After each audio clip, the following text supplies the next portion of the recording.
El Egipto eterno fluye en el perpetuo ciclo del tiempo. Un ciclo de muerte en el desierto hostil y de renacimiento en el majestuoso Nilo. Durante más de 2000 años, los antiguos egipcios creyeron que, tras la muerte, embarcarían en un viaje secreto hacia otra vida maravillosa. Hoy en día, sus monumentos nos hablan de milagros y misterios.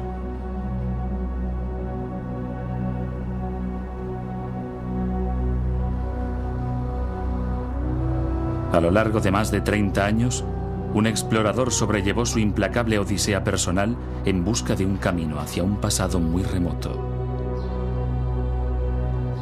Finalmente, su odisea se vería recompensada con el legado más brillante del antiguo Egipto. Howard Carter descubriría la tumba de Tutankamón y contemplaría el rostro del faraón.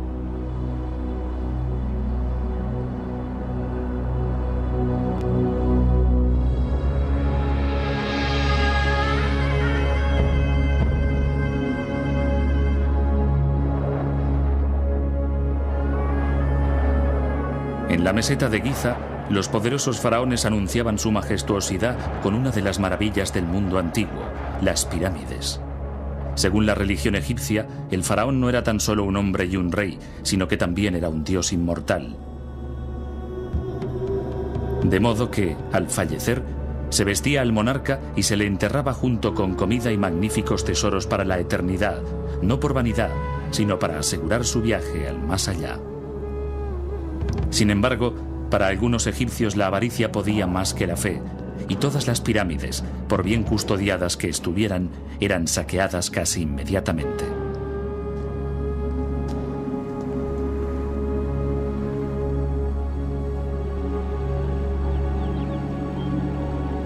En el año 1570 antes de nuestra era, se trasladó el cementerio de los faraones a un paraje solitario que flanquea el Nilo, río arriba, y que se convertiría en el Valle de los Reyes. Este lugar está situado 640 kilómetros al sur de las grandes pirámides de Giza. Las tumbas fueron talladas en la roca y luego escondidas bajo montañas de escombros.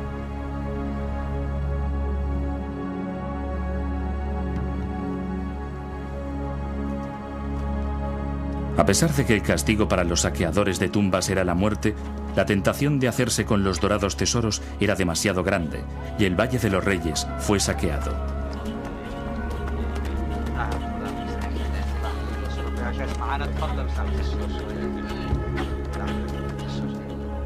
Cuando la majestuosidad del antiguo Egipto declinó y el imperio desapareció, el valle fue olvidado hasta que, mucho después, llegó otra ola de invasores.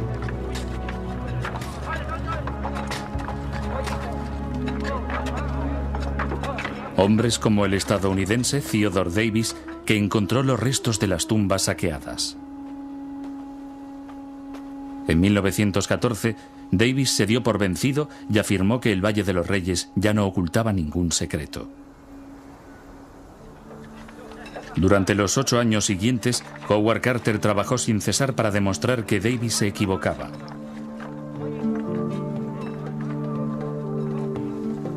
Carter era un joven artista inglés que llegó a Egipto a finales del siglo XIX, asimiló las técnicas de la arqueología y se imaginó el valle tal como había sido en la época de los magníficos sepulcros y los saqueos desesperados.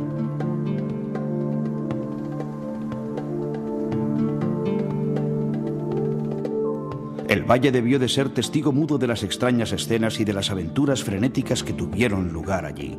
Es fácil imaginar las conspiraciones urdidas durante días, el encuentro secreto por la noche en lo más alto de la montaña, al borde del precipicio, el soborno de los guardias del cementerio, las susurrantes conversaciones en la oscuridad. El propio rey causaba su destrucción al ordenar que vistiesen su momia con ropajes exquisitos y costosos que creía esenciales para proclamar su dignidad, ya que la tentación para los ladrones era demasiado grande. Durante años, Carter observó cómo los buscadores de tesoros iban y venían mientras ansiaba que llegara su oportunidad, ya que no disponía de los fondos necesarios para organizar una excavación a gran escala. Carter no era un simple buscador de tesoros en tránsito. Aprendió árabe y eligió una vida apartada. Tenía pocos amigos y nunca se casó.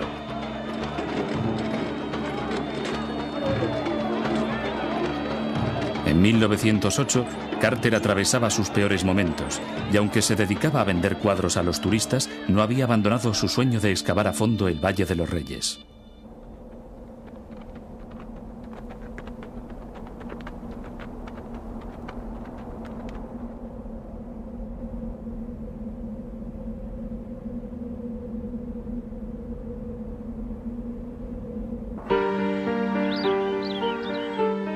En un castillo de la campiña inglesa, el hombre que participaría en la búsqueda de Carter, George Edward Stanhope Molyneux Herbert, Lord Carnarvon, sentía auténtica pasión por el arte egipcio.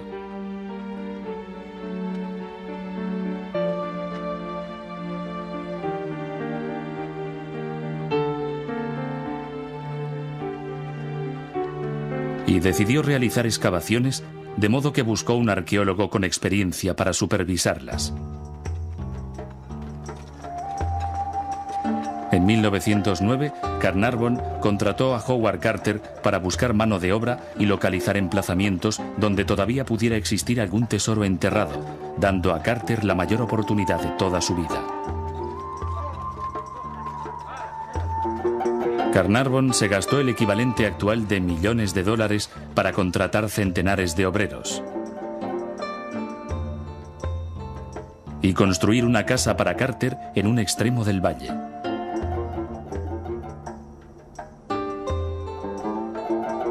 En 1914, Carnarvon consiguió el permiso para excavar en el valle que Theodore Davis había abandonado por considerarlo sin posibilidades. A partir de ese momento, alcanzar el éxito donde otros durante un siglo de búsquedas habían fracasado, ya solo dependía de Howard Carter, que se dispuso a iniciar la obra de su vida. Es cierto que en el valle se pueden realizar menos hallazgos que en cualquier otro lugar de Egipto. Pero si el ansiado golpe de suerte llega, finalmente habrá una gran recompensa a tantos años de trabajo pesado e improductivo.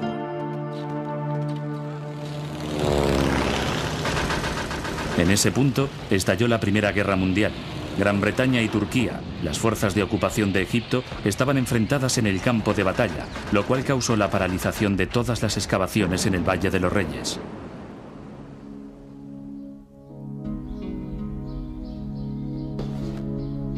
Para Carter, la guerra fue una oportunidad para hacer planes. Estudió los archivos en busca de pruebas de un rey desaparecido. Y efectivamente encontró que faltaba un nombre. Puedo decir que teníamos la esperanza certera de encontrar la tumba de Tutankamón. Estábamos convencidos de que no podía estar muy lejos del centro del valle.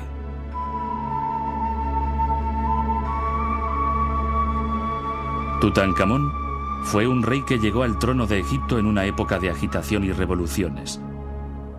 Actualmente se cree que Tutankamón fue el hijo del radical faraón Ajenatón, quien decidió que el sol era el único dios y ordenó olvidar a todos los demás.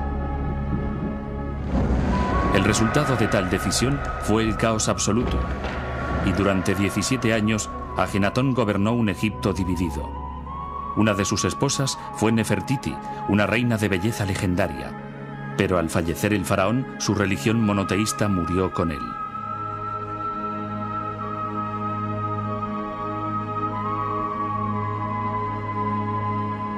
Carter sabía que el sucesor de Ajenatón fue el misterioso Tutankamón, que gobernó tan solo unos años y luego desapareció de los anales de la historia. En 1917, Egipto ya estaba en manos de Gran Bretaña y Carter pudo proseguir con su tarea.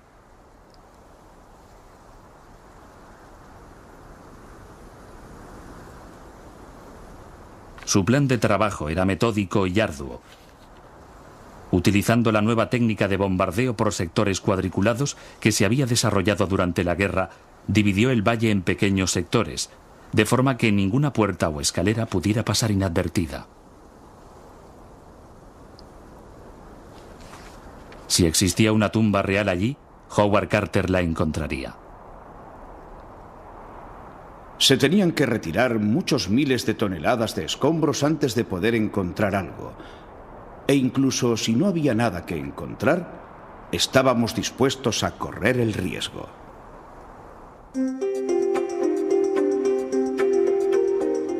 1917, 1918, 1919. Los secretos del Valle se resistían a ser desvelados a Carter, tal como les había ocurrido antes a todos sus antecesores. En 1920, Carnarvon y su hija Lady Evelyn acudieron para inspeccionar un exiguo descubrimiento de ánforas y para cuestionar la sensatez de continuar la búsqueda. Llevábamos varias temporadas excavando en el valle con muy pocos resultados positivos y se empezó a discutir si debíamos continuar nuestro trabajo en otro emplazamiento más provechoso. Después de tantos años infructuosos, ¿estaba justificado seguir adelante? Los años de la posguerra no fueron favorables para la aristocracia británica, y la excavación de yacimientos arqueológicos en Egipto era una empresa costosa, de modo que Carter temía cada vez más que su mecenas suspendiera los trabajos.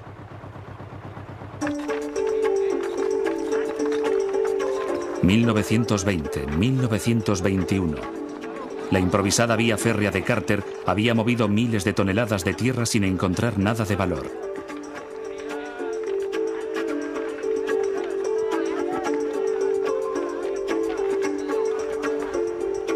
En el verano de 1922, Carter tuvo que regresar a Inglaterra para una reunión que le horrorizaba.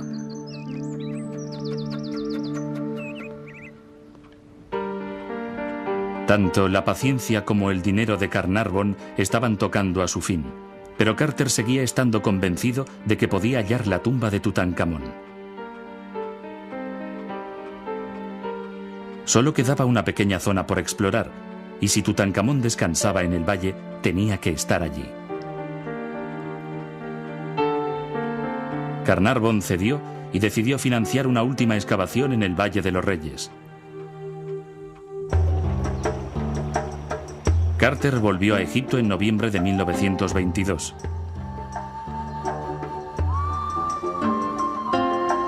Trajo consigo una mascota, un canario cuyo brillante plumaje asombró a los obreros. Su criado, Abdel, afirmó que el ave era un presagio de relucientes tesoros. Es un pájaro de oro que traerá suerte. Este año encontraremos Mishalá, una tumba colmada de oro.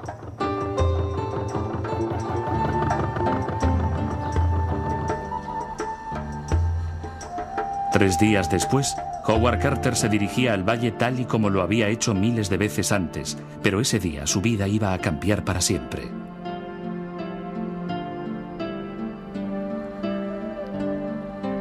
Intentaré contar todo tal como ocurrió. El insólito silencio reinante me hizo comprender que había sucedido algo extraordinario.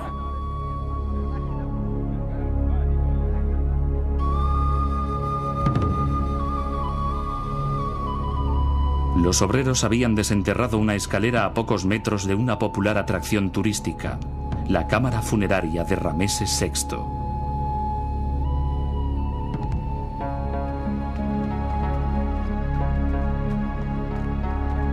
Casi no me atrevía a tener esperanzas de que por fin hubiéramos encontrado nuestra tumba. Ese día el trabajo avanzó más deprisa y cuando el sol ya se ponía, desenterramos la parte superior de una puerta.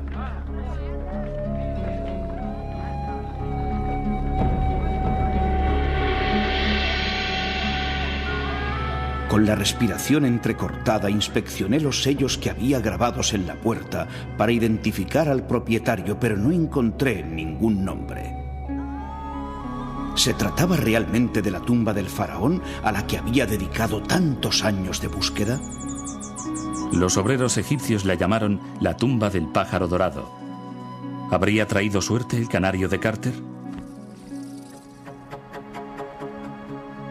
A la mañana siguiente, Carter envió a Inglaterra un telegrama optimista a Lord Carnarvon. Al fin hemos logrado un descubrimiento maravilloso en el valle. Una tumba magnífica con los precintos intactos. Enhorabuena, Carter. Carter se vio obligado a esperar la llegada de su patrocinador, y sus emociones pasaron de la agitación a la desesperación, ya que seguía sin saber si había descubierto una tumba saqueada o un túnel mágico hacia la antigüedad.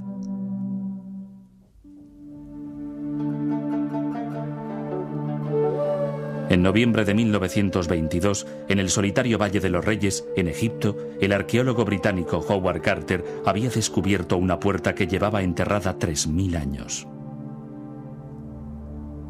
Pero, ¿qué había detrás de aquella puerta sellada? ¿Se trataba de la fabulosa tumba del pájaro dorado que creían sus obreros?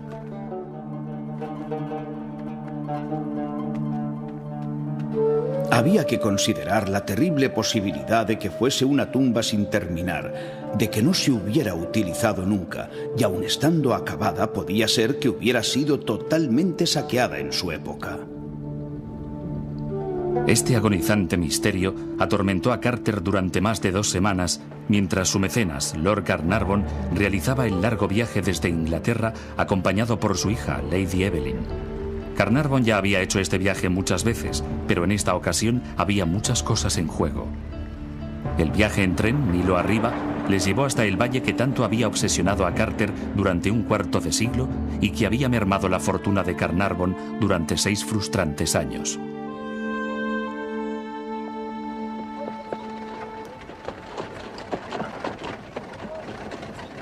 El 23 de noviembre, exhaustos pero demasiado emocionados para descansar, cruzaron el Nilo y se dirigieron directamente al emplazamiento.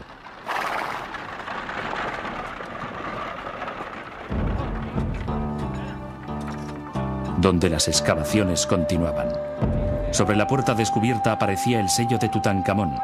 Por fin, la persistencia de Carter había dado los ansiados resultados. En ese instante de triunfo, Carter observó algo que le hizo temer lo peor.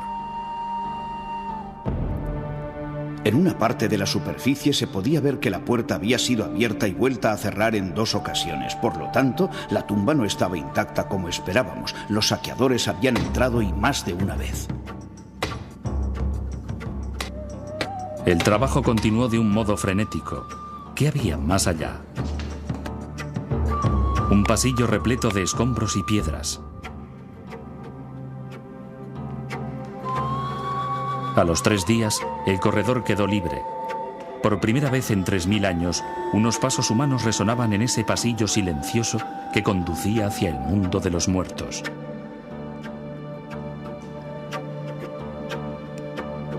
Tras otra puerta sellada, se encontraba un mundo lleno de riquezas o de ruinas.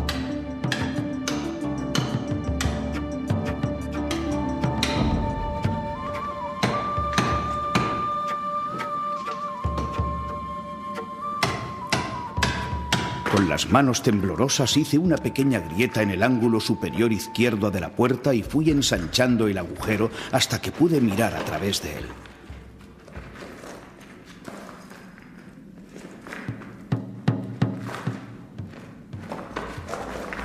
Al principio no veía nada. Pero poco a poco los detalles de la estancia fueron surgiendo de las tinieblas.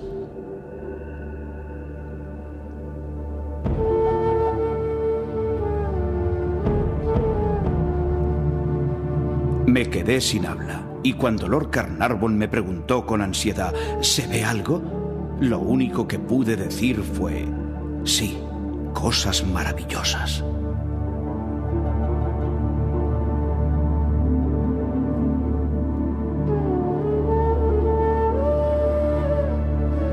El interior encerraba un esplendor que los ojos modernos nunca antes habían visto. Sin embargo, presintieron que allí faltaba algo. Nuestros confusos cerebros acertaron a pensar que entre todos los objetos que teníamos delante no había ningún sarcófago, ni rastro alguno de una momia. Fue entonces cuando me di cuenta de que entre las 2 estatuas de 2 guardianes negros que se veían a la derecha había otra puerta sellada. Al fin se nos ocurrió la explicación. Tan solo nos encontrábamos en el umbral de nuestro descubrimiento. Lo que estábamos viendo era solo una antecámara. Detrás de aquella puerta había otras cámaras y en una de ellas encontraríamos al faraón.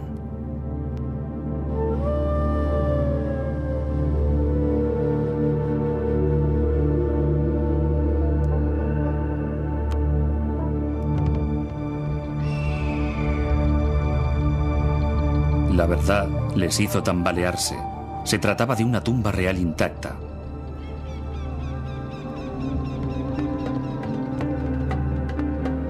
Intacta, pero incompleta, ya que poco después del funeral real, los saqueadores se habían llevado cajas enteras de piedras preciosas y de joyas.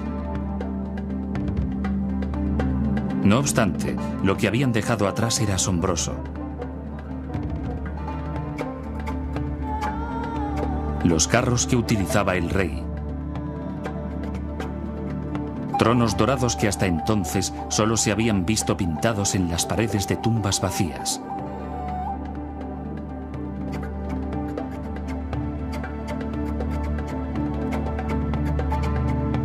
Cajas ovaladas repletas de carne para alimentar al faraón en su viaje. Y conmovedores ramos de flores depositados momentos antes de que se sellaran las puertas.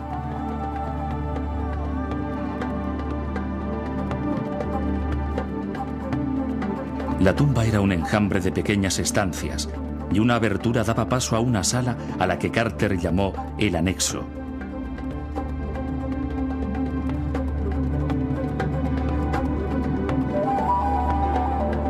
Sin embargo, lo que les obsesionaba era la puerta que permanecía sellada entre las dos estatuas de los guardianes.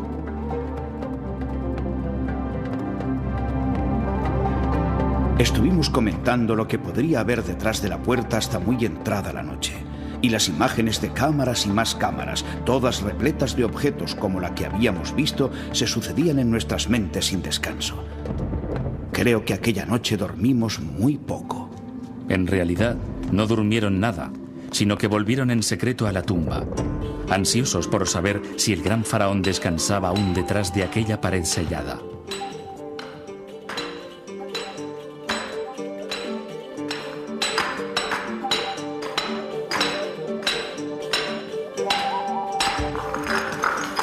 Lo que descubrieron les impresionó todavía más. Los sellos estaban intactos, de modo que ahora sabían que el faraón les esperaba, amortajado tras una pared de oro.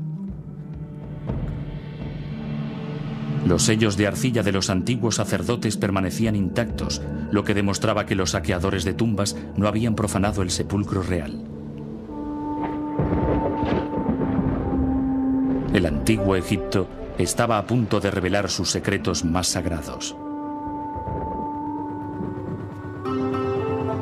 En el orden cósmico inmutable de los egipcios, el faraón era a la vez hombre y Dios. De modo que, al fallecer, el universo quedaba desordenado. La religión egipcia exigía que se realizaran los rituales adecuados. Se debían recitar ciertos conjuros y la momia debía ser embalsamada. Solo entonces la tierra y el cielo recobraban su estabilidad. Centenares de soberanos realizaron este tránsito divino, pero solo uno perduró lo suficiente para asombrar al hombre moderno, Tutankamón. Sin embargo, antes de que el faraón se despertara, Carter pasaría años de trabajo, angustia, tragedia y triunfo.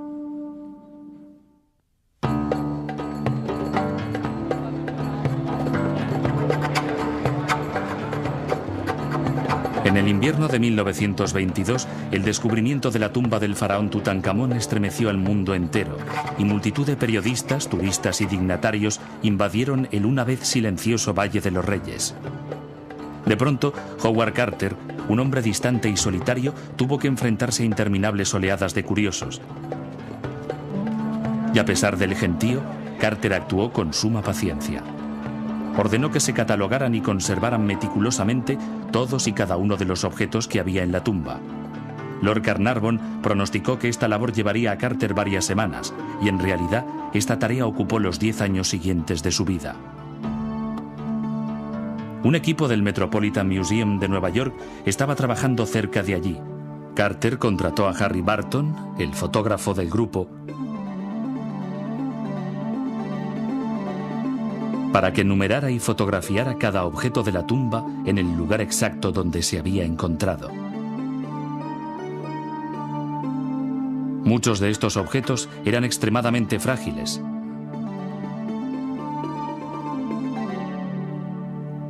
Y para conservarlos, Carter acudió a Arthur Mace, otro experto del Metropolitan Museum. La hija de Mace, Margaret Orr, es la única persona que aún está viva de todos los que presenciaron este extraordinario y emocionante periodo. Cuando su padre la llevó a Egipto por primera vez, tenía 9 años. El trabajo era muy emocionante. Sí, Carter confiaba en él. Sabía que podía confiar en él siempre. No solo cuando había alguna emergencia, porque había que sacar de la tumba algo muy difícil de transportar. Él sabía que mi padre siempre estaría allí para ayudar. Siempre llamaba a mi padre. La tarea del equipo fue la más difícil de la historia de la egiptología.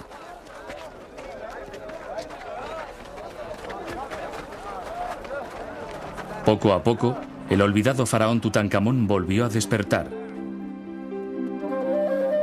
Los objetos de la tumba mostraron a un monarca adolescente, ayudado por la reina Angesenamón, que probablemente era su propia hermanastra.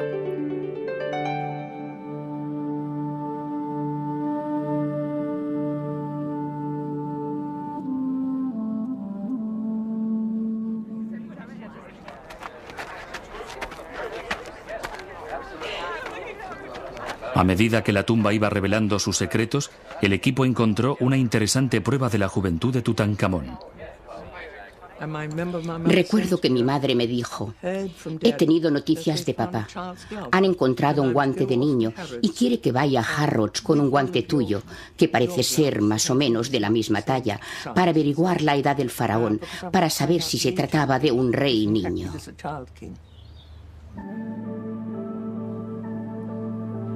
Tutankamón no era más que un niño cuando subió al trono y tan solo un adolescente cuando falleció.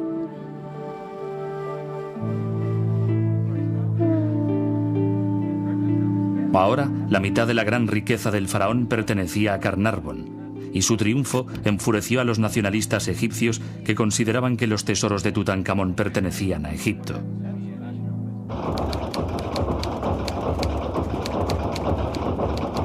Carnarvon empeoró aún más la situación vendiendo la exclusiva de la historia al Times de Londres, enemistándose de este modo con los demás periódicos.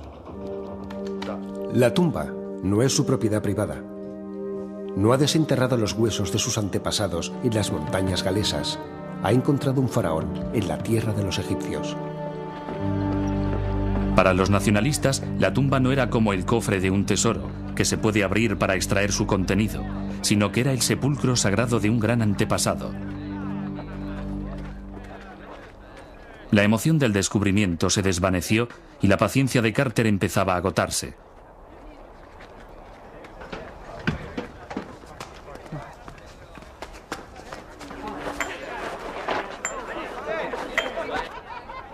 Carnarvon trataba la tumba como una atracción para turistas, organizando picnics para sus acaudalados amigos, lo cual ponía furioso a Carter. ¿Qué es esto?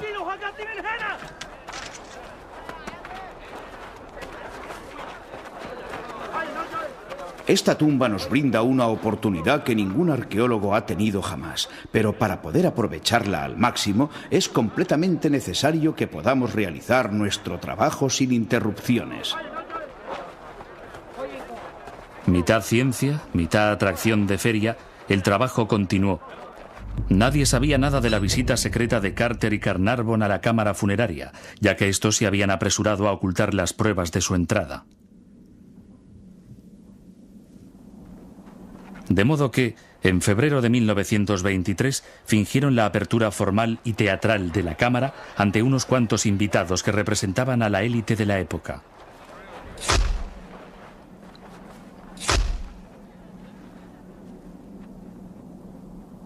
Bloque a bloque, la pared se vino abajo y detrás apareció otra pared de oro.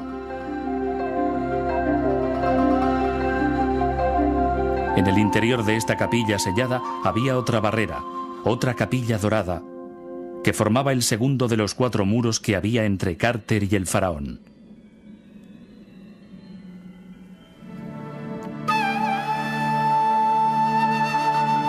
Junto a la cámara funeraria se hallaba un tesoro compuesto por objetos rituales que aseguraban el paso sagrado al otro mundo del fallecido rey niño. Guardando la entrada estaba Anubis, el protector del rey.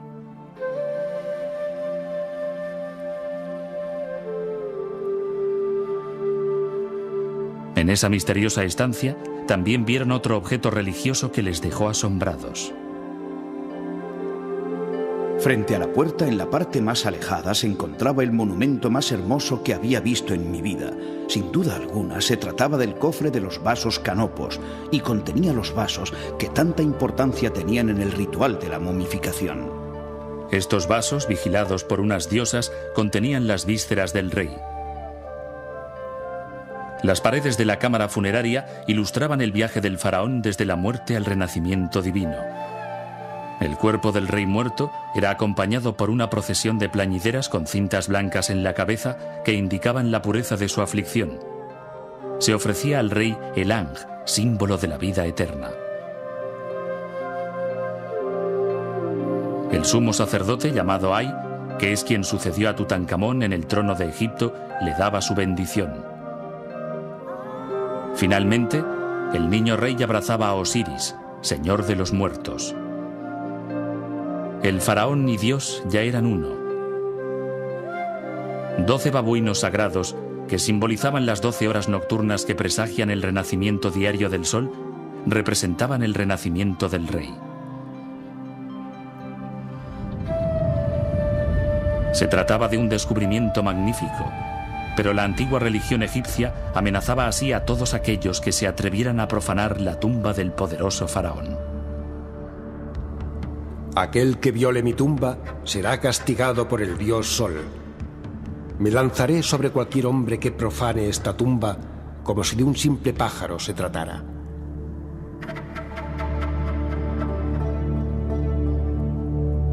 Justo en aquel momento, una cobra devoró al canario de Howard Carter. La cobra era la serpiente sagrada, la protectora del rey, y en la tumba un periodista susurró: «Le doy 6 semanas de vida a Carnarvon». Así fue como nació la legendaria maldición de Tutankamón.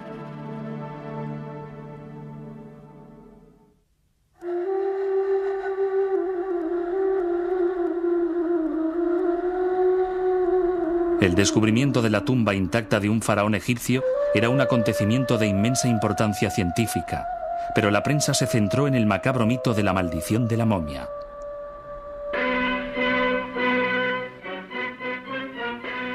Maldición o coincidencia. Cada cual puede pensar lo que quiera, pero hay algo cierto, y es la inscripción que había en la cripta del rey muerto. La muerte llegará con veloces alas a aquel que toque la tumba de un faraón. Se dice que el día de la apertura oficial, un mosquito picó a Lord Carnarvon en la mejilla. Después, él se cortó mientras se afeitaba, infectando así la picadura. Carnarvon murió 6 semanas más tarde.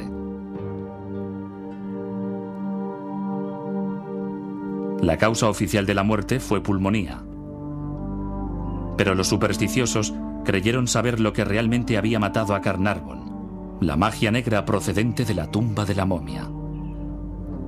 A partir de entonces, los fenómenos extraños se multiplicaron.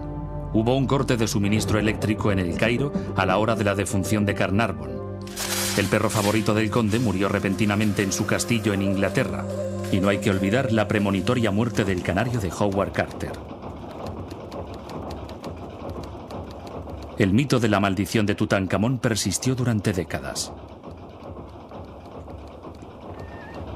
Ninguno de los turistas que acudieron en multitudes a ver la cripta del tesoro subterráneo se imaginaba que de las 15 personas que presenciaron su apertura, 12 encontrarían la muerte por causas no naturales en el corto plazo de 10 años, la mayoría de ellos en circunstancias siniestras y misteriosas. La imagen de una momia enfurecida se convirtió en el tema central de películas y libros de terror. Mientras los crédulos contaban historias de fantasmas, Howard Carter luchaba contra la desolación y el pesimismo, ya que había perdido a su mecenas.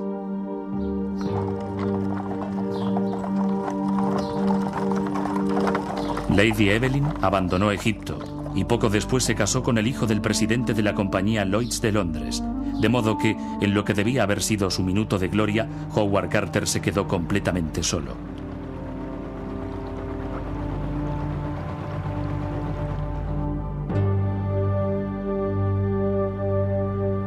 Tardó un año entero en iniciar la tarea más ardua de todas: desmantelar las capillas de oro que aún encerraban el sarcófago de Tutankamón. Carter necesitaba concentrarse y no ser molestado, pero las multitudes de curiosos crecían y crecían. En el invierno de 1923, Harry Barton y Arthur Mace reanudaron su meticulosa labor. Aquella temporada, la hija de Mace, Margaret Orr, visitó el laboratorio de su padre con frecuencia. Era una tumba muy bonita y la convirtieron prácticamente en un taller. Solo recuerdo que mi padre decía que tendría que haber mejores maneras de cuidar de las cosas. Pero lo único que se les ocurrió en aquella época fue echar cera líquida sobre los objetos para conservarlos en una sola pieza antes de trasladarlos, porque todo era sumamente frágil, como él me mostró. Luego me dijo, creo que te gustarán más los carros. Y así fue. Los costados labrados eran absolutamente increíbles. A cada lado del asiento había hermosas figuras. Incluso yo, en aquella época, me quedaba de pie mirándolas, intentando distinguir los distintos tipos de rostros. Y todo me parecía tan romántico. Aquel joven rey montado en su hermoso carro dorado, galopando por el desierto, me cautivaba y me hacía fantasear.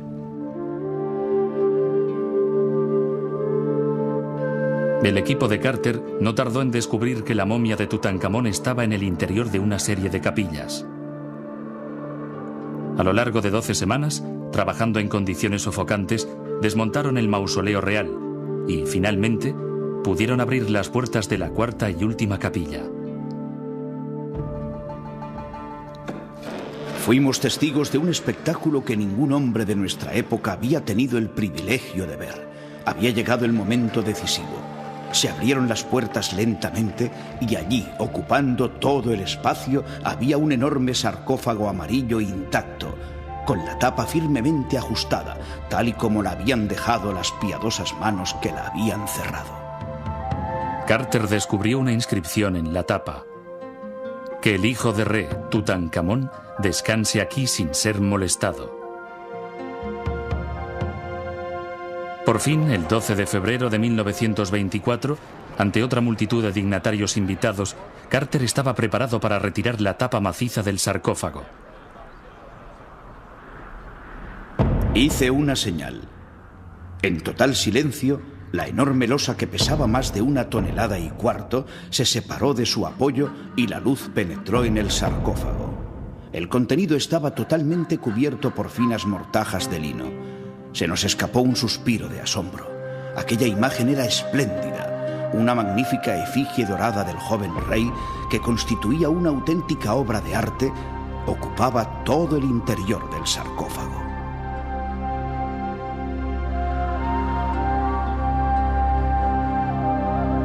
Ese debería haber sido el momento de su máximo triunfo, y en cambio fue el inicio de una confrontación que llevaría a Howard Carter a abandonar el Valle de los Reyes.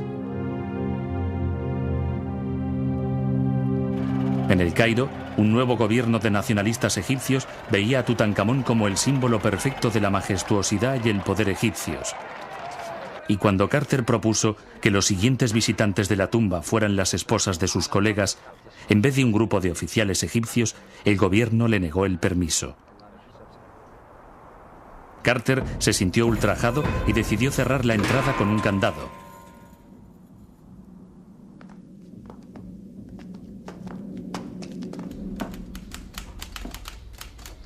Howard Carter dirigió una carta a las autoridades egipcias. Debido a las inadmisibles restricciones y descortesías del Ministerio de Obras Públicas de Egipto, todos mis colegas se niegan a seguir trabajando en sus investigaciones científicas dentro de la tumba. El gobierno dio a Carter un plazo de 48 horas para que entregara la llave, pero él se negó. Terminado el plazo, los egipcios exigieron que se cumpliera la orden y enviaron un destacamento armado a su casa. Los agentes debían coger las llaves, abrir los candados y tomar posesión de la tumba.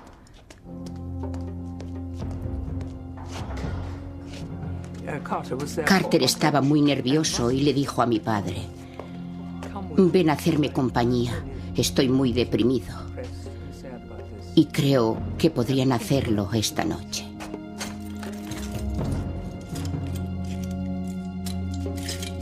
Es increíble que los egipcios decidieran enviar al ejército para quitarle las llaves a un solo hombre indefenso.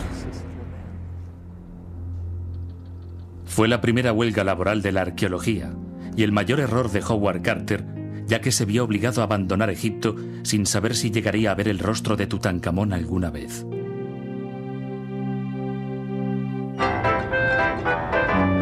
Desengañado, Carter aceptó realizar una gira de conferencias por Estados Unidos. Esa gira le proporcionó fama y dinero, pero en la intimidad, Carter se mostraba confuso y derrotado. Sobre la losa exterior había una pequeña corona de flores. Nos complacía pensar que era la ofrenda de despedida de la reina viuda a su joven marido.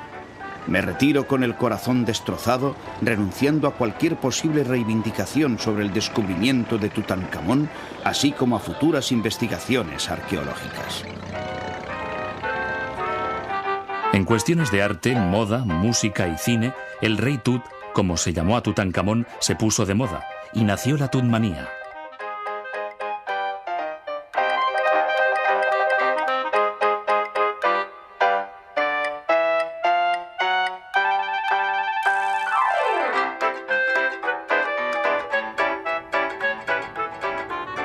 En el verano de 1924, Carter regresó a Inglaterra.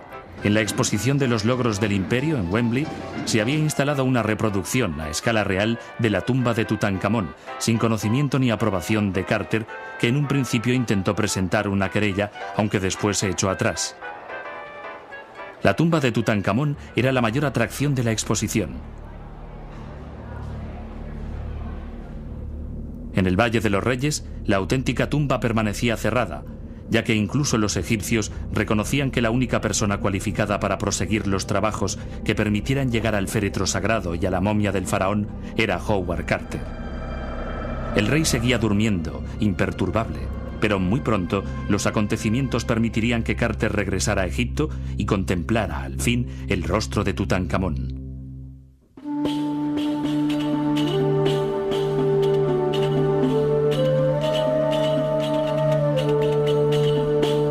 En el eterno Egipto, la muerte es el instrumento de la renovación. Y fue la muerte lo que hizo renacer a Howard Carter. En noviembre de 1924, una bomba terrorista mató a Sir Lee Stack, el oficial británico de más alta graduación destacado en Egipto. Gran Bretaña tomó represalias, obligando al gobierno nacionalista a retirarse e imponiendo un nuevo gobierno que simpatizaba con los intereses británicos.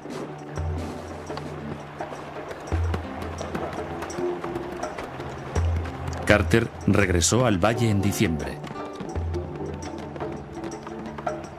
Pero las normas habían cambiado y ahora su actuación sería supervisada por oficiales egipcios.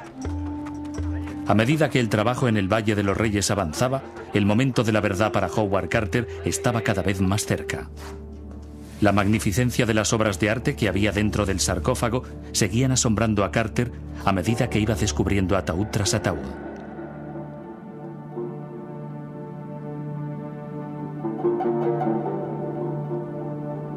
Fue un momento tan angustioso como emocionante. La tapa se deslizó con bastante facilidad, revelando un magnífico segundo sarcófago antropomorfo cubierto por una fina gasa, y por debajo de la gasa se vislumbraba una rica decoración de incrustaciones de vidrio de múltiples colores sobre oro labrado.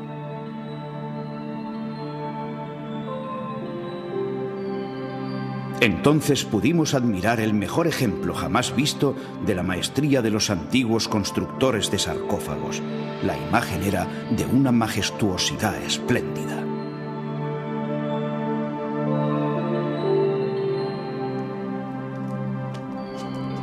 Los aceites rituales utilizados por los sacerdotes para ungir los restos del faraón se habían endurecido, de modo que hubo que derretirlos y retirarlos, pero aún así el peso del ataúd desconcertaba a Carter hasta que descubrió el motivo. El tercer ataúd era de oro macizo.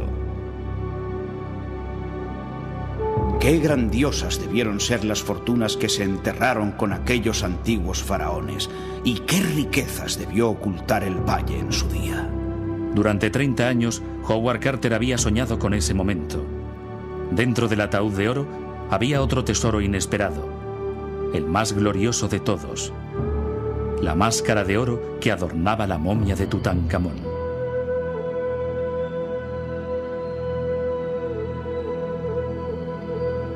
En esos momentos las emociones impiden toda expresión verbal, de tan complejas y conmovedoras como son. Habían pasado 3000 años o más desde la última vez que los ojos humanos habían contemplado el interior de aquel ataúd de oro. El tiempo, medido por la brevedad de la vida humana, parecía perder su perspectiva ante un espectáculo que recordaba de una forma tan intensa los solemnes ritos religiosos de una civilización desaparecida. Más de 150 piezas deslumbrantes de joyería, casi todas de oro, estaban colocadas sobre el cuerpo del rey, tal y como se describe en el libro de los muertos del antiguo Egipto.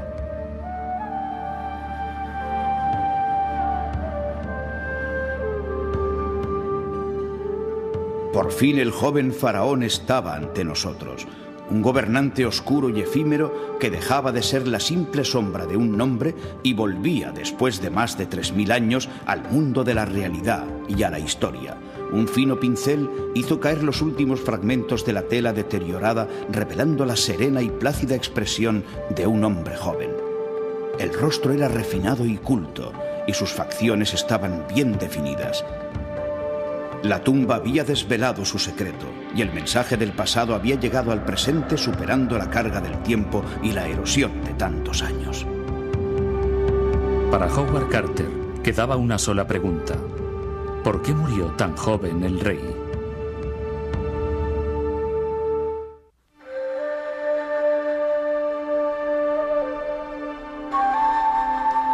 Después de quitarle la máscara a su querido faraón Tutankamón, Howard Carter se preguntó cómo había muerto el rey niño.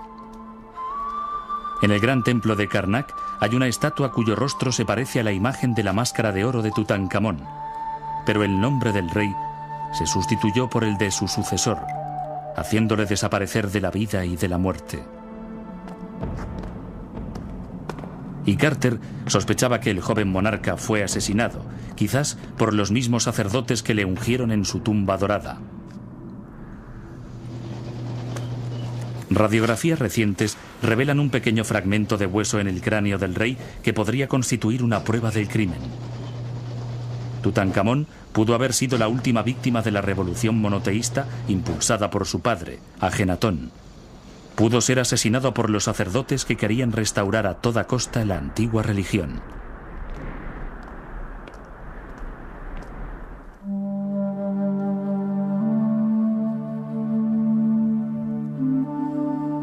Durante 7 años más, Howard Carter se dedicó pacientemente a estudiar y conservar el magnífico contenido de la tumba de Tutankamón, preparándolo para su exposición en el Gran Museo de El Cairo. Una colección que, en los últimos 30 años, ha viajado por América, Europa, Rusia y Japón, cautivando a millones de personas con los objetos más deslumbrantes del mundo antiguo.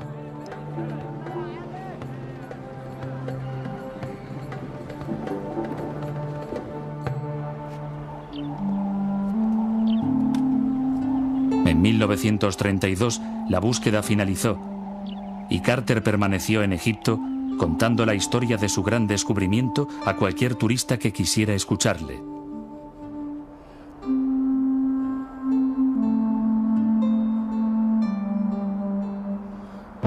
En 1939, Carter falleció sin honores, olvidado por todos.